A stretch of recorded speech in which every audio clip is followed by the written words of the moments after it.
রাত্রে তো সঙ্গে সঙ্গে ঘুমিয়ে পড়েছিলাম, কিন্তু সকালে উঠতে একটু কষ্ট হচ্ছিল, কিন্তু এখানে এসে সি বিচ দেখে এত সুন্দর এনভায়রনমেন্ট আর সব কষ্ট চলে গেছে। জায়গাটা হচ্ছে প্রেম করার জন্য খুব ভালো জায়গা। তুমি স্নান করবে তো? স্নান করবে না? তুমি খাচ্ছ?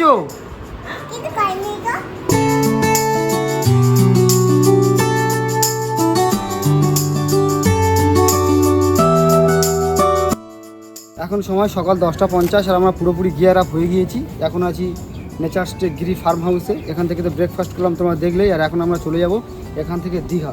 এখান থেকে দীঘার দূরত্ব 54 কিলোমিটার। একদিন এখানটায় ছিলাম, এখানকার পরিবেশ থেকে শুরু করে এখানকার সি বিচ, এখানকার খাওয়া দাওয়া সব কিছু আমাদের কাছে সত্যিই খুব ভালো লেগেছে। তো চলো এখান থেকে এখন আমরা বেরোবো। এখান থেকে আমরা যাবো এখন দীঘা। এখান থেকে দীঘার দূরত্ব 54 কিলোমিটার।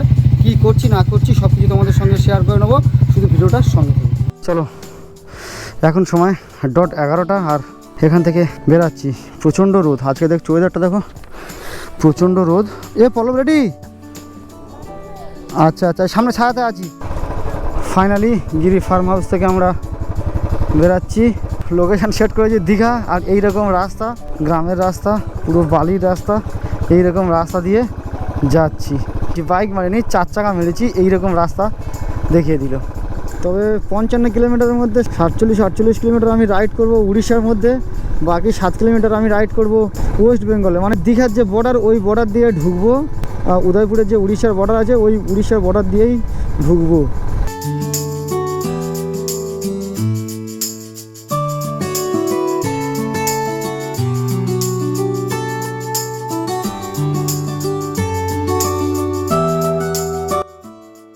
এখন সময় 12:50 আর চলে এসেছি চন্দনেশ্বর। এখান থেকে নিয়ে নেবো আমি লেফটে। আর দীঘা এখান থেকে দূরত্ব আছে মাত্র 5 কিলোমিটার। চন্দনেশ্বর থেকে দীঘা বর্ডার এইটুকু 2 লেনের রাস্তা, সামনে উড়িষ্যা বর্ডার, ডান দিকে উদয়পুর সি বিচ, আর এই হলো দীঘা উড়িষ্যা বর্ডার। আর সামনে এই এন্টার করে গেলাম দীঘাতে, মানে ওয়েস্ট বেঙ্গলেতে। তো এখান থেকে হোটেলের ডিস্টেন্স আছে মাত্র 2 কিলোমিটার। চলো দীঘাতে এন্টার করে গেলাম। আর সেই দীঘা মানে জমজমাটি একটা ব্যাপার। এখন সময় দুপুর 1:10 আর এই মাত্র এন্টার করে গেলাম হোটেল অভিপ্সা। তো এটা আছে নিউ দীঘার যে জাহাজ বাড়ি আছে ওর অপোজিটে প্রায় 300 মিটার দূরে। এখানে একটা আছে সুন্দর কিং সাইজ বেড আছে, এদিকে একটা সোফা, এদিকে একটা টি টেবিল, এদিকে একটা ওয়ার্ড্রপ, টিভি, এদিকে একটা মিরর। এই হলো একটা বড় বাথরুম, কোমোড, বেসিন, একটা আয়না, বেশ পরিষ্কার পরিচ্ছন্ন।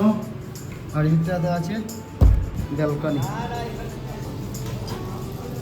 তো এই রুমটার আমাদের প্রাইস পড়েছে 1500 টাকা। ও মেঘমাই ট্রিপ থেকে যখন দেখেছিলাম রুমটার রেট একটু বেশি ছিল, হোটেলের ফোন নাম্বার জোগাড় করে ফোন করেছিলাম, তো আমাদেরকে 1500 টাকা বলেছি। এরপর ফ্রেশ হবো, ফ্রেশ হয়ে চলে যাব সমুদ্র সৈকত, দীঘার সমুদ্র সৈকত। ওখানে একটু স্নান করবো। তো কী করছি না করছি সব কিছু তোমাদের সঙ্গে শেয়ার করে নেবো, শুধু ভিডিওটার সঙ্গে দেবো। তো এখন সময় দুপুর 1:30 আর এই মুহূর্তে আমরা রেডি হয়ে গিয়েছি, ড্রেস আপ করে রেডি হয়ে গিয়েছি স্নান করার জন্য। রিয়া করেছে এই ড্রেস। তোমার কত ভাগে এখন কী করছো কি? তবে ক্যামেরা কিছু নিয়ে যাচ্ছি না, সব ঘরে রেখে যাব, কারণ আমরা স্নান করবো আর মোবাইল বোয়ার মতো এটা যমুনা শুরু নয় যে মোবাইল রেখে দিলাম কেউ নেবে না, নির্জন বিচ, কেউ আসে না, এরকম না। দীঘা প্রচণ্ড ক্রাউড বিচ, তো আমরা মোবাইল ক্যামেরা কিছু নিয়ে যাচ্ছি না, তো এখানে সব কিছু রেখে যাবো। তো কে কী ড্রেস পরেছে তোমাদেরকে দেখিয়ে দিই একটু। শুরু রেডি? এটা তো স্নান করা ড্রেস। আচ্ছা, এই স্নান করা ড্রেস বাবু শোনা, এটা কি স্নান করা ড্রেস? আজকে কি তুমি স্নান করবে না করবে না? তুমি স্নান করবে তো? স্নান করবে না? তুমি কি খাচ্ছ? হ্যাঁ তুমি খাচ্ছ? এ বললো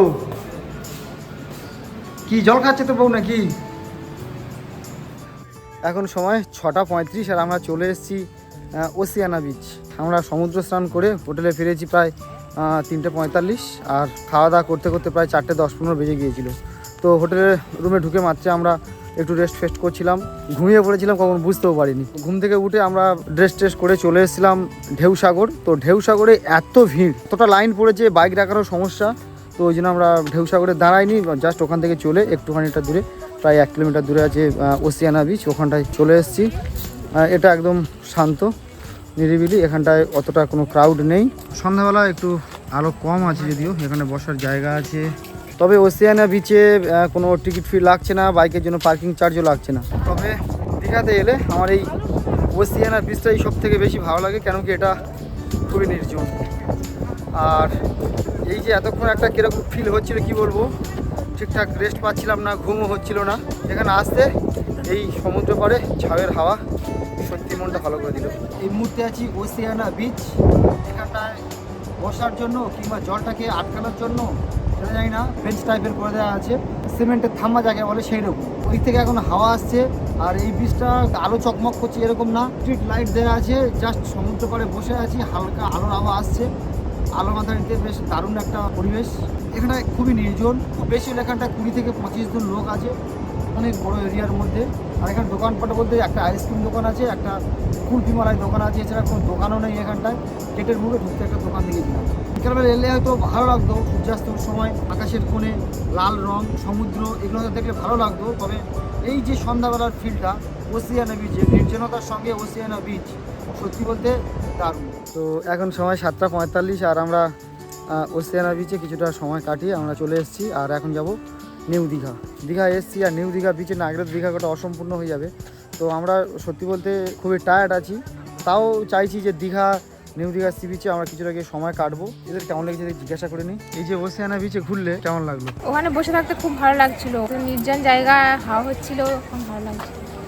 বলো। বিচে ঘুরতে তো বেশ ভালো লাগলো। এই জায়গাটা হচ্ছে প্রেম করার জন্য খুব ভালো জায়গা। সদ্য বিবাহিত যারা হানিমুনে আসবে এখানে প্রচণ্ড ভালো লাগবে জায়গাটা, এসে তোমরা এনজয় করতে পারো, খুব খুব ভালো লাগবে তোমার। বৈশাখী, ভালো লেগেছে, খুব সুন্দর হাওয়া হচ্ছিল, নির্জন জায়গা, ভালোই লেগেছে। তো এখন সময় রাত 8:50, আর আমরা চলে এসেছি নিউ দীঘা। পিছনে দেখতে পাচ্ছি নিউ দীঘার সমুদ্র, আর জোয়ার প্রায় ফুল বলতে গেলে চলে, জলটা আসছে একদম পুরো ধার পর্যন্ত। তো আমরা এই যে সি বিচ বরাবর যে রাস্তাটা দেখছো পিছনে, এই যে রাস্তাটা, এটা চলে গিয়েছে ওল্ড দীঘা পর্যন্ত। আমরা চিন্তাভাবনা করেছি তো নিউ দীঘা থেকে আমরা হাঁটতে হাঁটতে ওল্ড দীঘা যাবো। এই মুহূর্তে আছে দীঘাতে যে পুরী স্টাইলের যে মন্দিরটা হচ্ছে সেই রাস্তার, মানে এই old Digha two new Digha যাওয়ার পথে মাঝখানটায় পড়বে এই সমুদ্র, সিঁড়ি করে দিয়েছে, দিকে চলে গিয়েছে নিউ দীঘা। আর এই যে সামনে রাস্তাটা চলে গিয়েছে ধাঁচে যে দীঘাতে যে মন্দির হচ্ছে ওই দিকটাতে, আর এদিকে চলে গিয়েছে মশলা পপকর্ন খেতে খেতে আমরা এখন ওল্ড দীঘা যাচ্ছি।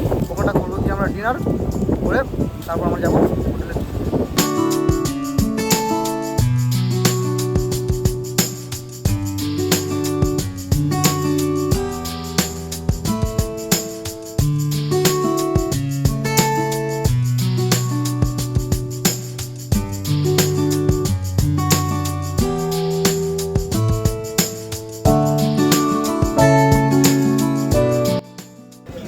কিছুক্ষণ ঘোরার পরে আমরা চলে এসেছি এখন ডিনার করতে। তো ডিনারে কী খাচ্ছি? ডিনারে খাচ্ছি আমরা চিলি পনির নিয়েছি 140 টাকা প্লেট, আর রুমালি রুটি নিয়েছে 7 টাকা পিস, আর এগ তরকা নিয়েছে 60 টাকা।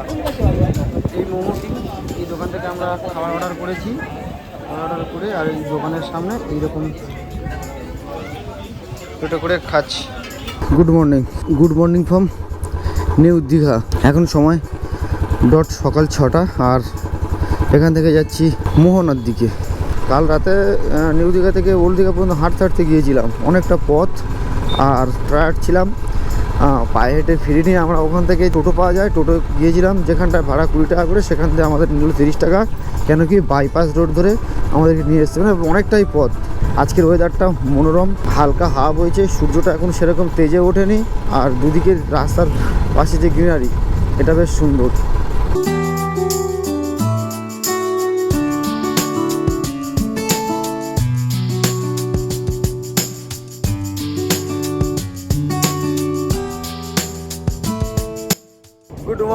গুড মর্নিং ফ্রম মোহনা। এখন সময় সকাল 6:10, আর আমরা চলে এসেছি মোহনাতে। অ্যাকচুয়ালি তাল সাইডে মোহনা আছে, ওটা উড়িষ্যার মধ্যে পড়ছে। বিচিত্রপুর ওখানটা মোহনা আছে, ওটা উড়িষ্যার মধ্যে পড়ছে। আর এই একটা মোহনা, এটা হচ্ছে ওয়েস্ট বেঙ্গলের মধ্যে বলছি। ওই যে তালছাড়ি আর বিচিত্রপুর ওই যে দুটো মোহনা, ওই দুটো মোহনা সুবর্ণরেখা আর বঙ্গোপসাগরে মিলিত মোহনা। আর এই যে মোহনাটা আছে, এই যে মোহনাটা আমরা এসেছি, এই মোহনাটা হলো চম্পা নদী আর বঙ্গোপসাগরের মোহনা। এই তোমার কি রাত্রেবেলা ঘুমটা কেমন হয়েছিল? রাত্রে তো সঙ্গে সঙ্গে ঘুমিয়ে পড়েছিলাম, কিন্তু সকালে উঠতে একটু কষ্ট হচ্ছিল, কিন্তু এখানে এসে সি বিচ দেখে এত সুন্দর এনভায়রনমেন্ট আর সব কষ্ট চলে গেছে। আমরা বাইকটা ওখানে পার্ক করতে দিয়ে যখন হেলমেটটা খুলেছি, তখন যে সমুদ্রের এই যে হাওয়া, সত্যি বলতে মন ভালো করে দিয়েছে, শরীরও ভালো করে দিয়েছে। আমরা বেরিয়েছি 6টার সময়, কিন্তু এর অনেকটা আগে থেকেই আমরা উঠে রেডি হচ্ছিলাম। তো এখন দেখছি মোহনার যে ওখানটাতে প্রচুর ভিড়, প্রচুর মানুষের ভিড়। এদিকটাতে আমরা এই হাঁটতে হাঁটতে যাচ্ছি, এখনো পর্যন্ত জোয়ার আসেনি, জোয়ার সবে আসছে।